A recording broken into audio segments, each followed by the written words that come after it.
Thank you for coming out tonight. My name is Mark Prochnick, and I'm going to be talking to you all tonight about a really, really fascinating story. It's a great topic.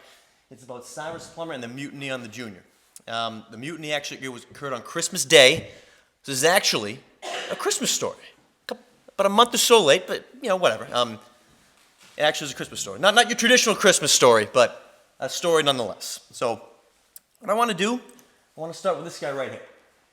He's one of the characters of our story. He's Captain Archibald Mellon, okay?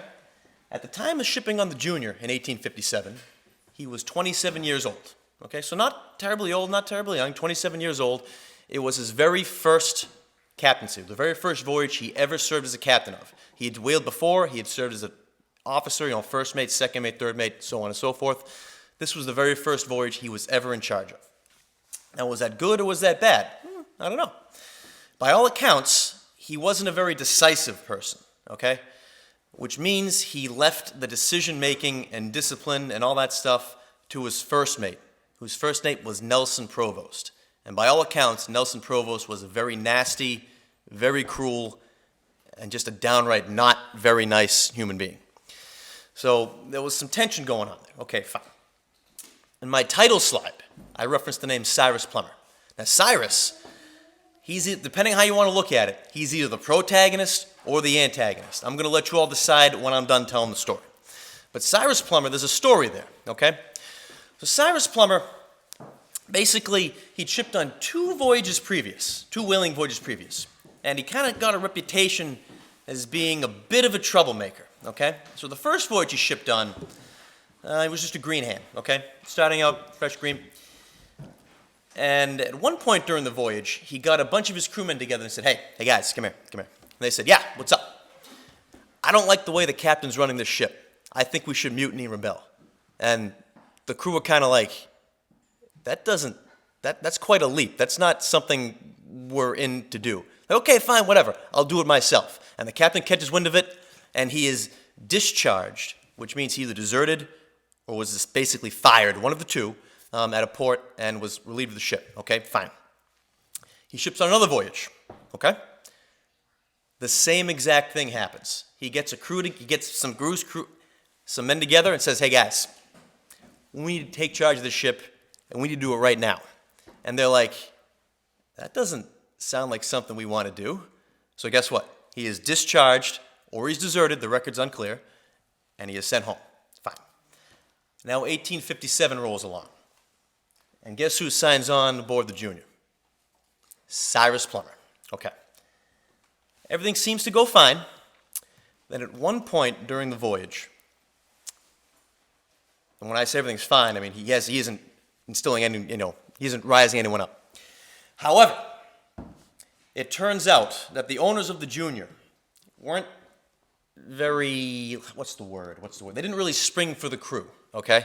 What I mean is, they didn't get any fresh food or any fresh meat or any fresh anything to outfit for the voyage. So all the food and provisions that the crew was dealing with was from the previous voyage.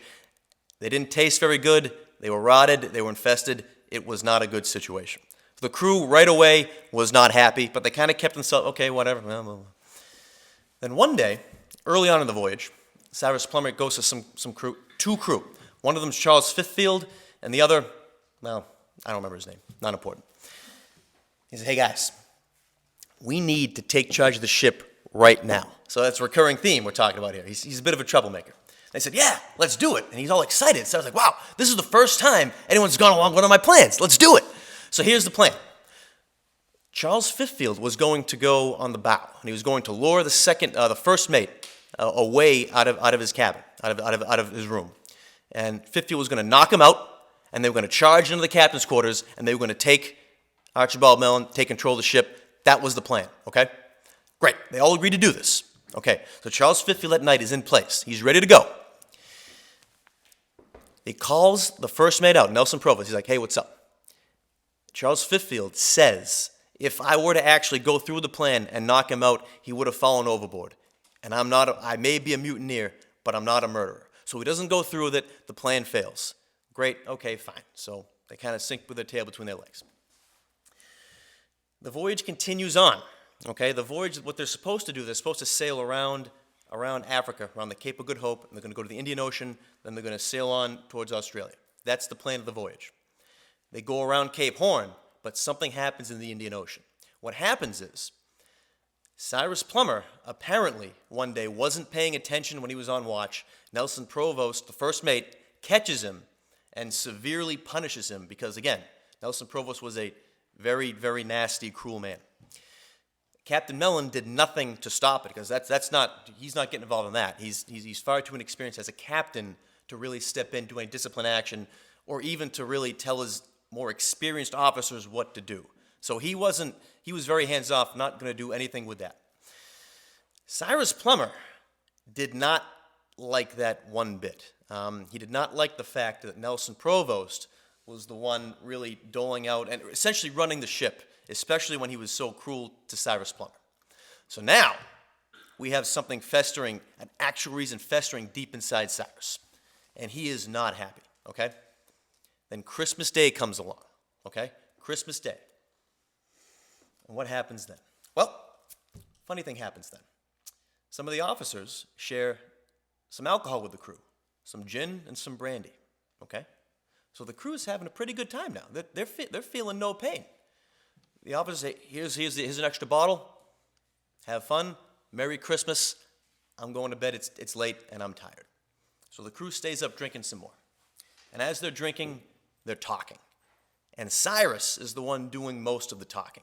And he said, hey guys, this is what we got to do. We got to take this ship. We got a mutiny, and we have to do it tonight. And the crew, who earlier on would have been like, no, I don't think so, since they're feeling no pain, they're like, you know what, Cyrus? You're on to something. You've got our support. It's like, great, excellent. That's awesome. Here's the plan. He tells them the plan. We're going to go in. We're going to take the captain. We're going to take Nelson Provost because we absolutely hate him. They're like, yeah, he's awful. And, whatever. They just go along with him. And then we're going to take charge of the ship. I've been whaling. I know we could go to Western Australia. We can jump ship there. We can desert. We can start life anew. I heard there's some gold there. We can get rich. We can start life anew. We'll just slink away. Everything's going to be fine. No one's going to miss us. It's going to be great. And that's their plan, okay? Now, on a whale ship, I want you to take a look at all this stuff. You have harpoons, lances, spades, knives, pikes, hooks, and knives. They're very, very sharp. They're very, very dangerous. In the wrong hands, they can be very, very, very, very deadly. What's not pictured here, and this was actually taken from a logbook 1841, a little bit later on in whaling, is what they would use shoulder guns. A 35-pound gun they'd mount on their shoulder, and they would use that. So in addition to these objects, there are also these shoulder guns on board, okay? Combine that with the fact the crew's feeling kind of a little tipsy, and they have a bit of a troublemaker who's sort of kind of telling them what to do and calling the shots, you got a recipe for disaster. So at night, on Christmas Day, they decide they're going to rebel and mutiny. So what they do, they grab the guns, they grab the knives, they grab the harpoons, they grab the spades, they grab the lances, and they're ready. Cyrus goes first. He breaks into the captain's chamber, breaks down the door, takes a shoulder gun, fires it into the captain's chest, not his chest, his sea chest. The captain wakes up. He's like, what's going on? He's like, it's me, it's Cyrus Plummer, and we're taking the ship. Another shot is fired, and then Cyrus leaves the room. People go in there to find the captain dead, okay? The captain is no longer living. And one of the shots was fired. The bed sheets catch on fire. So there's fire now on the ship, okay? The third mate, his name was John Smith, showed, hey, what's going on here? Before he can say a word, another crewman, not Cyrus, who was all riled up and ready to go, he fires at John Smith and is hit in his chest and is blown back several feet and lands, and he is deceased. And while he's deceased, he is then decapitated because why not? The second mate shows up. What's going on here? His name is Henry Lord. What's going on here? He is shot and wounded severely. He's alive, but he is severely wounded. The only officer left is Nelson Provost, the person they really, really, really want. He comes out, what's going on here? And guess what? He is shot, but in the shoulder. He's able to get away. And while he is getting away, he's able to grab the captain's gun, load it with 3 bullets, and he's able to go below deck and says, I have a loaded gun. If anybody comes anywhere near me, I'm going to shoot you and kill you. I am hiding here. Do not come looking for me. Like, okay, fine, whatever. We have the ship now. So in the aftermath, they're looking around. They see the captain who is no longer living, the 3rd mate who is no longer living, and the 2nd mate who is, by all accounts, on death's door. What Cyrus Plummer does is he takes everything pictured here, including the willing guns. He takes them, confiscates them, and he throws them over shipboard. Okay? So they can't be used against him or any of the mutineers. And Cyrus is in charge. They've won. Wow, great, okay. Now, there's a bit of a problem. So right here, this is a map of Australia and the Indian Ocean, okay? Right now, the crew is in the open ocean. They can't see land anywhere. All right, they see nothing but blue ocean, which is fine. They kind of know where they are, and they kind of know they're not too far from Australia, so, that's fine. But here's the issue. If you're in the open ocean and you see no land in sight, how do you know which way to go? If you go the wrong way, you could be adding miles and miles and miles to your trip, and you're just not ready. If you don't have provisions, you're not ready for that. That could be disaster. That is very, very dangerous. I mean, you could be in big, big trouble. That's not a problem, because on a whale ship, you have many people who are qualified navigators. The captain, for one, can navigate. But, no, that's not going to work. He's dead. Okay, fine. But any officer knows how to navigate. So let's just go through the officers. 3rd mate. No, that's not going to work. The 2nd mate, he can't. He's actually in rough shape. Honestly, reading the accounts, I don't know how he even survived. But he is in no condition to navigate. Okay. Well, this is the 1st mate. He knows how to navigate. And it's like, wait, you mean the guy with the gun below deck who said if you go anywhere near me, I'm going to shoot and kill? Yeah, that guy. He can get us where we need to go. So I like to picture this, that the day after, the morning after, they're coming to grips with what they've done. At the same time, they're sort of sobering up, thinking, wait a minute, did we just do this? We're stranded in the middle of nowhere adrift, and we can't get to where we need to go because the only person who can actually get us to where we need to go hates us and is going to shoot us if we go anywhere near him. So Cyrus, Mr. Leader, he takes charge. He says, Nelson, we know you're here. Come on out. No harm's going to fall to you. You have my word. You will be safe. Nothing's going to happen to you, okay? Cyrus, he's as sincere as he can be because they need him. They need Nelson Provost to get them, to basically save their lives, okay? But Nelson Provost he's not going to budge. He's like, nope. Basically, he's making them go find them, okay? And I can't make this up. So they looked for him. Let me tell you something. You know how long it took them to find him? It took them 5 days to find this man. I'm not joking. 5 days. Where was he hiding? He said where he was going, below deck. Look there. Shouldn't take you 5 days, but by all accounts, not just one account, all accounts, it took them 5 days to find the guy that they had to find immediately because he was in rough. They didn't know if he was dead or they needed him alive. He was their last hope to go anywhere so they wouldn't themselves die. They needed to find him, and somehow it took them 5 days. I can't get over that. What makes matters worse is you read some accounts they find him. Other accounts, Nelson Provost comes out of hiding because he's so thirsty and feverish and in pain. He presents himself as like, here I am. To me, that's worse. You spend 5 days looking for someone, you can't even find him. He has to show up, like, hey, it's me. I can't wrap my mind around that. But the reason they needed him is because this is one method of navigation they had to use. Remember, there was no GPS, there were no cell phones, you couldn't call someone, you couldn't fly a navigator in. That wasn't going to happen. You needed someone who knew how to use a sextant and an octant to measure the stars, measure the sun, and then decipher what the readings meant in order to plot your way on a chart. Like here. So this is a line taken from Moby Dick and about Ahab, who is a fictional character. But in one particular chapter called The Chart, Melville writes about what Ahab is actually doing in order to navigate. And although Ahab is fictional, the stuff that Melville writes about Ahab doing is very, very, very accurate. And you can see right on here that's exactly what captains do. They have a table in their quarters. They have sea charts on board with plots with courses plotted out, and they know how to do that. And so all the officers know how to do that as well. So Nelson Provost, they finally found the guy after 5 days of doing what? I don't know, but they couldn't be looking that hard. So they found him. It's like, hey, Nelson, how you doing? They said, you got to get us to Australia. You have to do it, okay? Because that's where we're going to go. We'll leave you alone forever if you take us to Australia. Okay, now Nelson Provost, he's no dummy, okay? What he does, and this is very significant. What he does is in the actual logbook, he makes them write a confession of what they did and sign their names. Because think about it. If Nelson Provost sails a ship into a foreign port that he is not the captain of, in which the captain is dead, the second mate is severely wounded, and the third mate is also dead, that's going to look really, really bad. Okay? So he covers himself by doing this. And you could say that the mutineers were real rocket scientists for signing that, but I'm going to jump to their defense on this one, because think about it.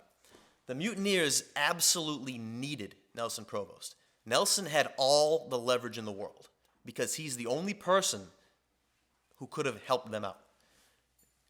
They would have met any demand. They weren't going to kill him. They needed him alive. They're lucky that's all he asked them to do, because they had to do whatever, they had to meet his demands. He held all the leverage. So they're lucky that's all they had to do. Then Cyrus, because he's a thinker. He's a shrewd thinker. He says, okay, I need to make sure that nothing happens to us after we touch down in Australia. So he makes Nelson Provost swear on the Bible, because he knew Nelson was a religious man, or so he claimed in his accounts. Made him swear on the Bible that he would not pursue the mutineers or send anybody to go after the mutineers, and that he would sail to New Zealand, giving the mutineers time to assimilate into Australia. Nelson Provost said, yep, okay, whatever, that's fine, whatever. So they're on their way to Australia. As soon as they see land, any land, the mutineers hop into open whaleboats, and they start rowing to shore. Now, these men, Cyrus, John Hall, Richard Carter, Cornelius Burns, and William Herbert, also went with Cyrus. But there were 4 other men that also jumped ship, just because they wanted to hang on Australia, I guess. So they jumped ship. They got in one whaleboat. Cyrus and his crew got into another. It's interesting, because as they're sailing away, one whaleboat, actually, not Cyrus's, had a leak, and it was sinking. And they, in their minds, said to themselves, this was Cyrus's doing. He's trying to get rid of us. And so now suddenly, for some reason, they're terrified of Cyrus. They start rowing faster. And Cyrus didn't want that. He wanted everyone to stick together. And so he's screaming at them, slow down. So and they think Cyrus is screaming at them like, I'm going to get you. And so they're terrified. So they're rowing faster. So they eventually split up. Okay? I'm going to cover both stories real quick, but I'm going to stick with Cyrus first. I'm going to go back to the other boat. So Cyrus touches down Twofold Bay. It's a fairly populated bay in Australia. There's a lot of commerce going back and forth. Whalers stop there quite often. They stop there, and what they do, they came up with this sort of like fake cover story for them. He took a fake name. Yeah, I'm Captain Johnson. I'm here on a merchant voyage. And he tells all these tales. He's spinning all these yarns about he's like the greatest maritime captain like in the world, and everyone's really suspicious about it for one reason alone. I have this for scale. So when I say whaleboat, the boat on the left, that's the whaleboat, compared to the actual ship, which is there on the right. And you can see right here for scale, whaleboats can fit really only 6 people with barely any supplies. Okay? And so when they ask Cyrus, who is now Captain Johnson, what are you doing here? I'm on a merchant voyage, and we took a whaleboat here on a merchant voyage from. It's like that doesn't add up. That doesn't add up at all. Okay? So the authorities catch wind of this, because they're going from like tavern to tavern, spinning all these yarns about how they're on this incredible voyage. He's just the great. And the authorities say, hold on a minute, look, something's not right here. So what they do is they actually arrest them. They don't have anything to charge them with, but it's one of those, we know something's not right here, so we're going to like arrest you until we figure out what exactly is that's going on. And there's their mugshot. Those are the mugshots. There's Cyrus on the left, okay? They're not really worried, because they know there's no proof they did anything. They don't have any proof they did anything wrong. This is more of we're pretty sure something doesn't add up here, so we're gonna arrest you. Eventually, they are released because no proof comes down, and so they are released. Okay, I want to go to the other ship, the other boat now, because their story is completely different than what Cyrus and his crew encountered. They landed in the middle of nowhere on an abandoned beach with nobody around for miles, and it's Christmas. Remember, December, so it's really, really hot in Australia. So in the middle of summer, on a beach, and they're walking for a couple days trying to find somebody, anybody, and they're starving, they're thirsty. They eventually find an Aboriginal village, okay, with native Australians. They can't understand nobody can understand what the other party is saying. That's fine. The villagers sit them down, and they kind of like pointing to them. They're like, going like seeing, and they're talking to each other. They're laughing and joking, and they think, oh, they're talking about us. Like, what are they saying about us? And so they're pointing and noting, and they're kind of like poking at them. They eventually lead them to this one tent, and they make them sit in a circle. And there's a pot in the middle of this tent, and they leave. And the mutineers are like, there's only one conclusion they obviously came to. It's like, these people are going to eat us. I'm sure there were a million possibilities, but the one possibility they landed on was that they were going to get eaten. So they said, we got to get out of here. Like, where are we going to go? It's like, anywhere else. So they book it. They make a mad dash out of there, okay? And so what they decided to do was they went along a river, but because they just assumed that these villagers were master trackers and could track them, I don't know why they assumed this, but they just assumed that they knew every single inch of this region. They crossed the riverbed every like X amount of feet to try and throw them off their track. And eventually 2 men from their party decided, this is ridiculous. We're not doing this. So they go their separate ways, all right? Nobody ever heard from them again. They either died or they successfully assimilated into Australia. Nobody has ever known. I don't know. I don't know what happened to them. But those 2, they never heard from again. Eventually, the 4 people that are left from that party make it to a town. They get jobs in a tavern, and they're feeling pretty good. Like, all right, okay, we've successfully assimilated. Okay, I want to go back to Nelson Provost real quick before I finish their stories.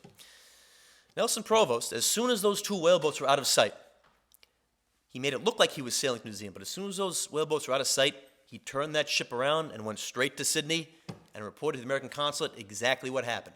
This is what's going on. These are the people we're looking for. This is where they went. Go find them, go arrest them, and put them on trial. They said, you got it. So I want to go back to that second party, the party that thinks they're assimilating. They got jobs in a tavern. They're walking down the street one day, going to work, and a police officer on horseback approached them and said, hey guys, what you doing? Said, we're going to work. It's like, what are your names? And they give their real names. And I said, did you get here on the Junior? They're like, yeah, that's us. They're like, okay, you're under arrest. Come on. Eventually, the same thing is done with Cyrus, but I got to side with Cyrus here. He at least had the set. Now, he may have done some stupid things, but he was smart enough to know, don't use your real name. You use a fake name. These guys, they use their real names. Oh, yeah, we came on the Junior. It's like, of course you're going to get bagged. Like, what's the matter with you? Yeah, but if they made up some fake names, they would have been fine, but whatever. So they were arrested and apprehended, and so was Cyrus's crew. So now, they're going to be brought back to America, back on the Junior. The Junior was actually retrofitted to serve as sort of a prison ship to take them back to America. Right? And actually a different captain came to captain the ship home. His name was Captain Gardner, Alfred Gardner. Nelson Provost refused to be on the ship home with them. He took a different ship home, the whale ship India. He did not want to share a ship with those criminals on their way home. Can't say I blame him. And so they're on their way home. Cyrus came up with some kind of plan. He was going to bribe some of the guards so he could escape, but it's like they're in the middle of the open ocean. Where's he going to escape to? That didn't go very far.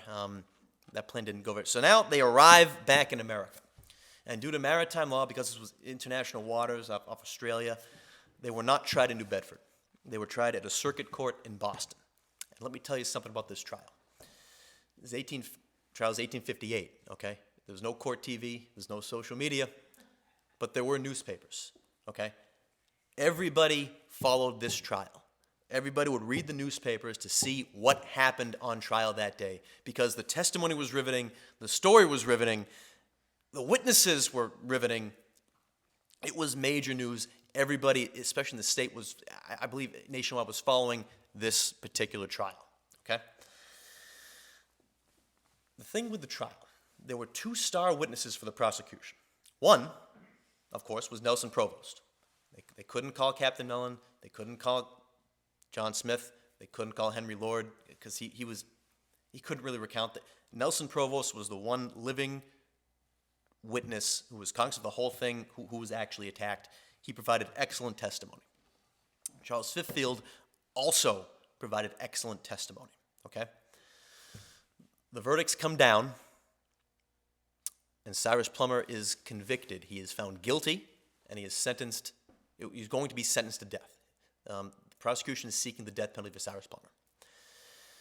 His cohorts, who were equally culpable, received a count of manslaughter and 2 accounts of abetting for the murder of Captain Mellon and the officer Smith. The sentence already came down for the cohorts convicted of manslaughter. Okay, they got 70 months prison time and a fine equivalent to today's money of $75,000. That's not throwing away money, but it's nothing compared to life in prison. On the day of Cyrus's sentencing, the courtroom was packed. It was standing room only. Everybody was in. They wanted to know. There was already chatter going about that already started as how it was a bit unfair. It's like, why is Cyrus getting singled out for the death penalty when his other cohorts who were presented as equally culpable only get manslaughter and not even 6 years in jail? So there was some scuttlebutt around that. That was a big thing. Okay, if they're only getting that, why is Cyrus on the hook for the death penalty? So that there was chatter going on about that. And that was a big thing. Trust me, if there was social media back then, it would have been blowing up social media big time, I can guarantee you, based on the reactions in the newspaper. The judge walks in and asks Cyrus if he has anything to say for himself. Cyrus says, I do not, but I have a written statement I don't feel comfortable reading. Could a clerk read it for me? The judge says yes. Clerk takes the statement. And in Cyrus's statement, he says a lot, but he makes 3 main points.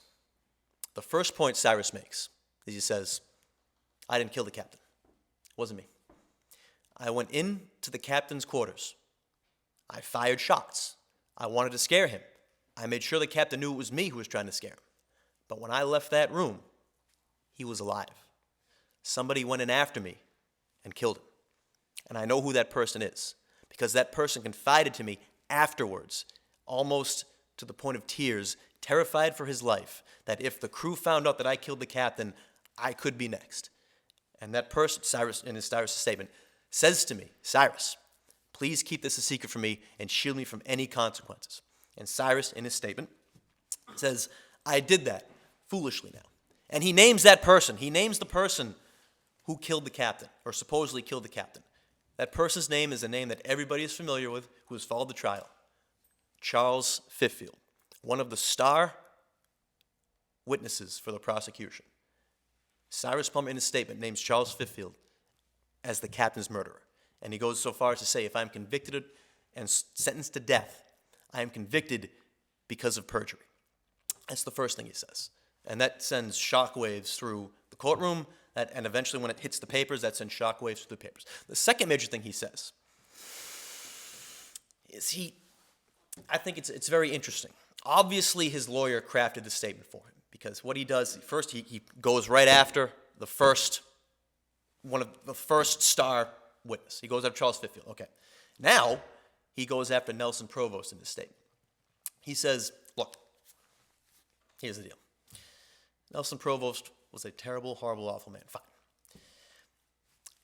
If he was any nicer, do you think it would have taken a little bit of alcohol for an entire crew to rise up in mutiny? I don't think so. So what he does, he says Nelson Provost, and then what he does is he actually provides a written and signed affidavit by Captain Alfred Gardner, who remember, sailed the Junior from Australia back to America. A signed affidavit saying that it wasn't that Nelson Provost refused passage on the Junior, it's that I refused him passage on the Junior because I found him such a detestable human being. Okay, that's news. That's major news. The third thing he says, in the papers and around areas, I'm being depicted as this bloodthirsty, heartless monster who wanted nothing but bloodshed. That's not true.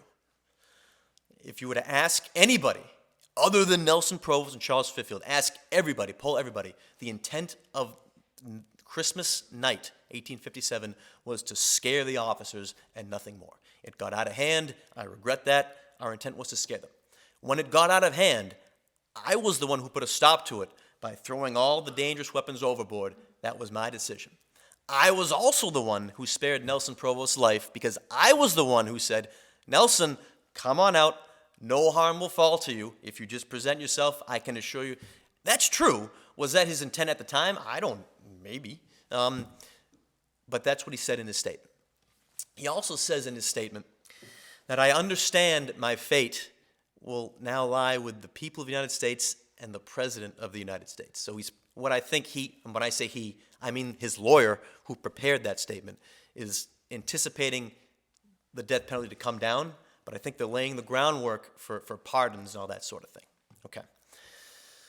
The judge hears the entire statement and is completely unmoved, and Cyrus Plummer is sentenced to death, to be hanged. To be hanged. Okay. There are two types of reactions to this. I want to focus on the New Bedford reaction first. Even though this was held in Boston, I want to focus on the New Bedford reaction. In New Bedford, the reaction to Cyrus Plummer's sentencing, they were totally in favor of it. Okay, so you think whaling was a very New Bedford industry. New Bedford men were out on that voyage. New Bedford owners were invested in these voyages. It was an attack on whaling or whaling crew was an attack on New Bedford itself, and New Bedford citizens weren't going to stand for that. The Whaleman Shipping List, New Bedford Mercury, printed editorials with scathing, just tore Cyrus Plummer to shreds and wrote in favor of the sentencing and all that stuff. Outside of New Bedford, and it was fortunate for Cyrus this trial was held in Boston. Outside of New Bedford, it was mixed. There was a large and vocal group of people who thought it was unfair and unjust that Cyrus be sentenced to death when people who were just as culpable in the mutiny were sentenced to a much lesser sentence of 70 years and a fine. They didn't think that was right. They were also moved by Cyrus's statement, thinking, okay, obviously there was exculpatory evidence that was not presented. There were issues there. They at least wanted, they don't think he should have gotten the death penalty. Okay? Now, President Buchanan at the time, who probably should have had other stuff on his mind because the Civil War is coming up, and that didn't just happen overnight, but I'm going to kind of slack on that. I don't know what it's like to be president. Decided it was in his best interest to hear out everybody and issue Cyrus Plummer a stay in his execution, and his sentence was commuted from death penalty to life in prison. Okay, so that might be the end of the story, but I have another slide. This letter is dated 1869, and it's written to President Andrew Johnson. And it's basically saying, look, Cyrus Plummer's been in prison for a long time. It's unfair, yada, yada, yada. All of the other co-conspirators, the co-mutineers, they're out it. They've served their time. Everything's fine. He served his time. Let him go. Now look at this. It's Andrew Johnson, okay? After Buchanan, there was Abe Lincoln, then Andrew Johnson.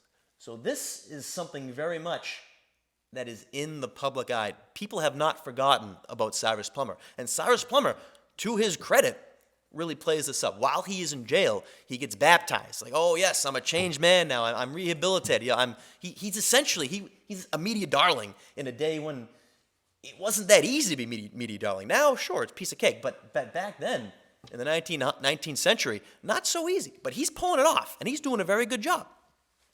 Even Andrew Johnson's getting letters. There's one more person whose name I didn't mention. I referred to Cyrus's lawyer just as his lawyer. I didn't actually give you his name. His name was Benjamin Butler. I don't know if that name rings any bells to anybody. Yes, no, maybe? Okay. Benjamin Butler was a very successful trial lawyer. Well, maybe not in this case because his client got the death penalty. But he did have a reputation of being very successful, very well spoken. He was very good at practicing law. After this, he became a United States congressman, okay? And he also served in the Civil War as a general, even though he did not have any military experience. He served as a general under Ulysses S. Grant in the Civil War. Who was president after Andrew Johnson? Grant. Grant. Mr. Butler's good friend. And then in 1873, Ulysses S. Grant, for some reason, issues Cyrus Plummer a complete, full presidential pardon. So 25 years later, he is a free man. He can do whatever he wants in his life. And what he does is he moves out west because he wants to strike it rich. He's still going to strike it rich. Out to Arizona, and by all accounts, he lived a life of hermit. He was kind of a recluse, hermit-type guy, and died alone. And that was Cyrus's story. But it's a story that stayed in the news for quite some time. He kept it alive. People didn't forget about his story, and he did a really good job playing it up. It also helped that he knew the right people who also happened to know the right people. And I mean, there's debate. Let's say Ulysses S. Grant. Maybe he felt that he owed Benjamin Butler because he was one of the forefront, one of the main leaders in Congress at the time for impeaching President Johnson, which may have helped him win the president. There are theories. Maybe they were just good friends. Maybe Ulysses S. Grant was actually legitimately moved by the story and felt he deserved a presidential pardon. But the bottom line is he was pardoned, and that's that. So Cyrus Plummer is actually a free man, just like all the other mutineers. Even though you look at it and there were 2 people who were dead, and so it's 2 murders, 2 attempted murders, and they were only charged with man. I mean, I don't know. There are issues with the case, especially if Plummer's statement is to be believed. That means this evidence was ignored, so on and so forth.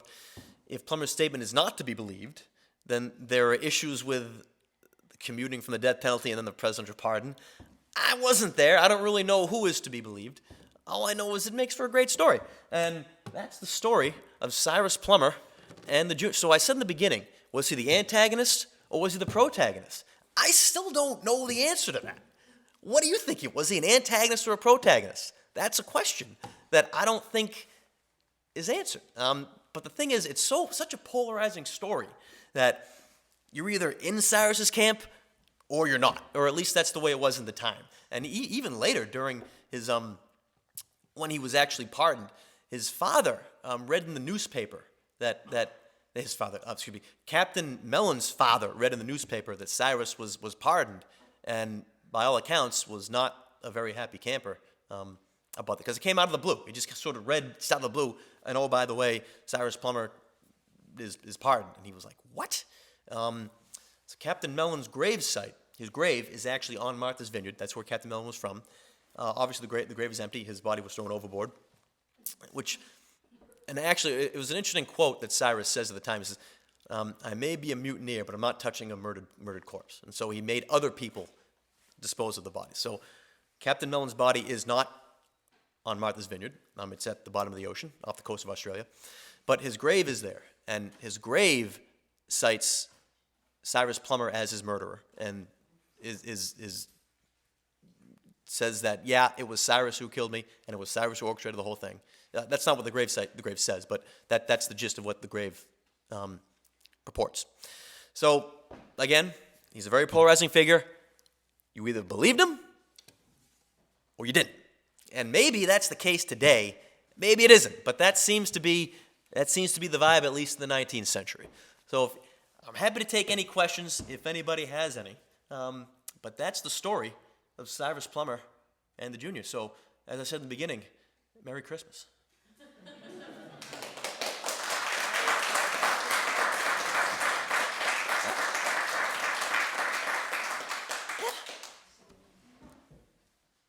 Yes, Rita. When he was going to go to New Zealand, but he turned around, was he alone on that ship? He was not. Several crews stayed with. So crews about 30 people. Cyrus only had 10 leave with him. So some of them were not invested in the... Right. Charles Fitfield was one who stayed behind on the ship. He was one of the many. So the crew was not alone. Yeah. And he was greeted, actually, in the affidavit that Captain Gardner signed. He cites that people were suspicious of Provost because he sailed into port. They thought he was behind the mutiny. And they're saying that as, oh, see, it's like, well, that's not what they thought that. They thought that initially for the exact reasons Provost made them sign the logbook, is how's that going to look with murdered officers in the first. So that was used in the affidavit. That didn't gain as much traction as some of the other things that Captain Gardner said. But yeah, there were plenty who said, I want nothing to do with this. I'm staying on the ship, and I'm I'm just going to Australia with Nelson, and then I'm going to go from there. But he was not alone. Yeah. Yes. So as far as the junior is concerned? Yes. It was transitioned into a prison ship? It was. How long did it continue to stay a prison ship? Did they keep using it afterwards? It did not. It shipped on one additional whaling voyage out of New Bedford. It wasn't a very long voyage, and it wasn't a very profitable one either. After that, it was sold, I believe, it was sold foreign, and it was taken out of the whaling fleet, and it was just, and that was that. But it did sail on one additional whaling voyage. You know, it was fine. It was a decent voyage, but you look at the returns compared with other returns at the time in terms of the sperm oil, the whale oil caught. It could have been cursed, or it could have been just, yeah. It wasn't as great as some of the others, but it wasn't a complete loss of a voyage. But yeah, it continued, they turned it around pretty quick because it returned to port in the summer of 1858. In October, it was sailing on its next whaling voyage. So they turned it around pretty quick from prison to whaling. So yeah, yes. Were all 8 of the men prosecuted? So you said when they sort of split up, there were 4, right, with Plummer, and then there were 4 that were captured in that town that had assimilated. Yeah. But on the logbook, there's only 5 people that signed. That's right. Was it the 5 people that got prosecuted, Yeah. or was it So, all 8? well, one was not prosecuted because he was one of the 2 that was never heard from again. So he either got away with murder or manslaughter, because he probably that's what he would have been charged with, or I don't know, the universe caught up with him somehow, some way or another. So was Cyrus and 3 others who were charged. And actually, the accounts, when you walked in on sentencing day with Cyrus was described as being thoughtful and serious, while the other people convicted of manslaughter were carefree and smiling, because it doesn't go into detail as to why, it doesn't speculate why, but I think the fact they put that in there was sort of be like, hey, they think they got away with something. At least that's how I read it. They don't go into detail. But yes, those are the only people who are actually implicated with any murder. So those people were actually charged. People who may have left with Cyrus but were not implicated on any kind of murder or abetting a murder were not charged. They just happened to be people who left the ship with Cyrus. Yeah. But based on the testimony accounts, if you were responsible for a murder, you got punished either with manslaughter or with Cyrus's case, the actual death penalty. Or I guess nothing, because he was pardoned. So I guess that doesn't really, I guess that was completely expunged. So yeah, only his direct accomplices and the people who actually had blood on their hands were charged. Anything else? Yes. What kind of rum are they drinking? It must have been some pretty strong stuff to get people that. It must have been pretty strong. And whalers didn't use watered down stuff either. I mean, it was The good stuff. it was real good stuff. But not in the eyes of Captain Mellon or Nelson Provost or Henry Lord or John Smith. No. But they were feeling no pain. Except the next day when they realized, who the heck is going to get us to Australia? Even though they were right there. But it must have been the good stuff. What happened to Nelson Provost? Nelson Provost, that's a great question.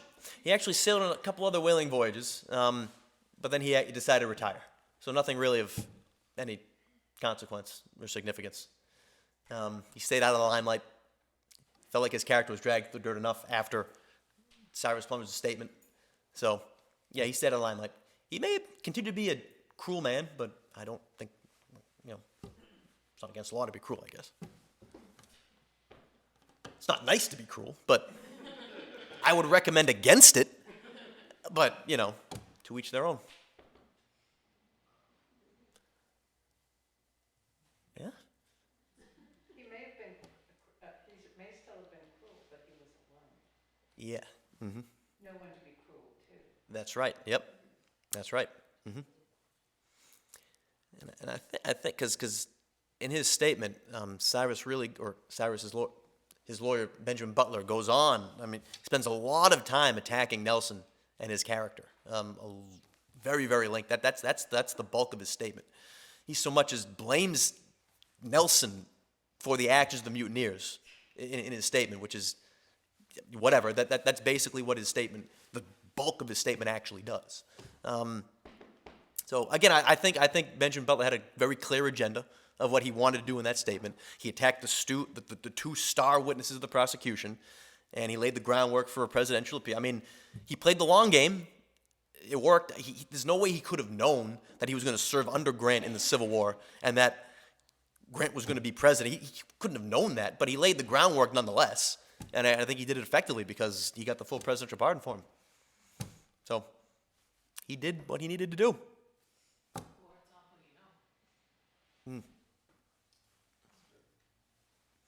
Yeah. So no whales were harmed? No whales were harmed in the mutiny of the Junior. No. Only people with equipment that was designed to harm whales, which was then thrown overboard.